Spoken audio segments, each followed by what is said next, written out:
तो प्रियंका मौर्य ब्लॉग में आप लोग का स्वागत है। आज आप लोग के लिए एक प्यारा से, इस समय बारिश हो रही है तो उस पे एक गीत गाया गया है, तो आप लोग जरूर सुनिएगा। पत्नी अपने पति से क्या रिक्वेस्ट कर रही है, बारिश हो रहा है तो उस पे एक गीत गाया गया है, तो आप लोग जरूर सुनिएगा। रीमा झीमा बरसा बदरिया चुआ पिया तो हरे झोपड़िया ना। रीमा झीमा बरसा बदरिया चुआ पिया तो हरे झोपड़िया ना।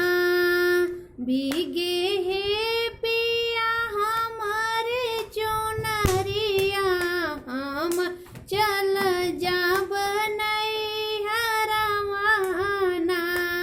भीग है पिया हमारे चुनरिया हम चल जाब नैहरवाना।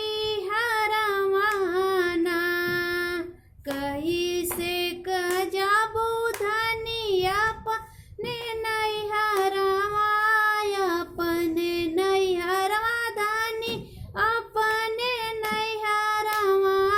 गंगा मैया मारनीला हरिया कैसे जाबू धनिया अपने नैहरवा ना।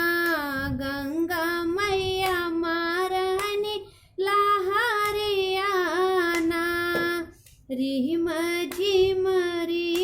झीमा बरस बदरिया चुए पिया तो हरे झोपड़िया ना। रीमा झीमा बरस बदरिया चुए पिया तो हरे झोपड़िया ना।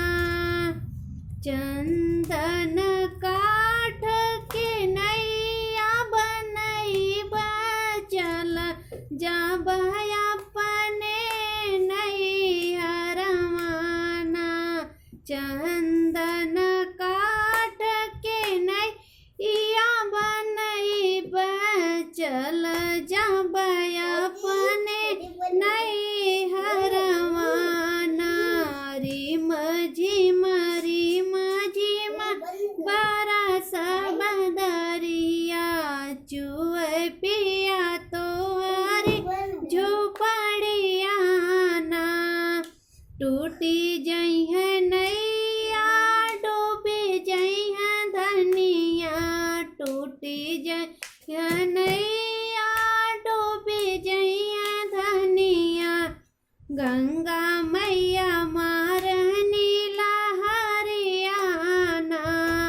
गंगा मैया मारनी लहरियाना।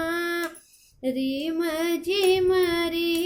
झीमा बरस बदरिया चुए पिया तो हरे झोपड़िया ना। हमारी बचनिया माना मोरी धनिया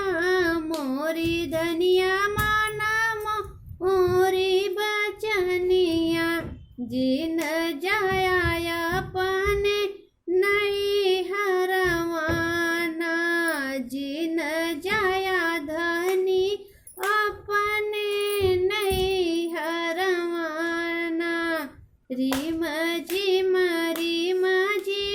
बरस बदरिया चुए पिया तो हरे झोपड़िया ना।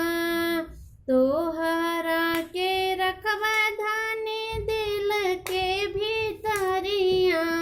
तोहरा के रखवा धनिया दिल के भीतरिया। भीग दे बनाइया चुनरिया ना। तोहरा के रखवा